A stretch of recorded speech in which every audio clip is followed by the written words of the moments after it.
Hello guys, আমি রাজীব। তোমরা সবাই কেমন আছো? আমি ভালো আছি।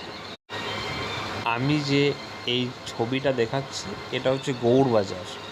গৌড়বাজার থেকে যে লোবা যাওয়ার রাস্তা, সেটা লোবা যেতে হলে এই নদী দিয়ে পেরোপার করতে হয়। এই নদী দিয়ে পেরোপার করার যে রাস্তাটা, সেটা নৌকাতে পেরোপার করতে হবে।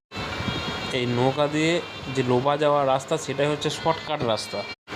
প্রথমে গৌড়বাজার পর গুঠুলিয়ার পর এই যে অজয় নদী, এই অজয় নদী নৌকা দিয়ে পেরোতে হবে। অজয় নদী এই নৌকাতে পেরিয়ে গেলেই তারপরে লোবা মায়ের মন্দির। এটা খুব শর্টে যাওয়া যায়। তোমরা যদি কেউ শর্টে যেতে চাও লোবা মায়ের মন্দির, তাহলে এই রাস্তা দিয়েই যাতায়াত করতে পারো। তোমাদের কার নৌকাতে চাপতে ভালো লাগে একটু কমেন্ট করে জানাবে, তাই না বন্ধুরা?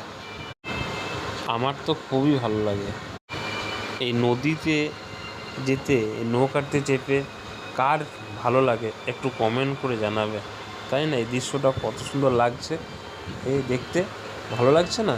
একটু কমেন্ট করে জানাবে।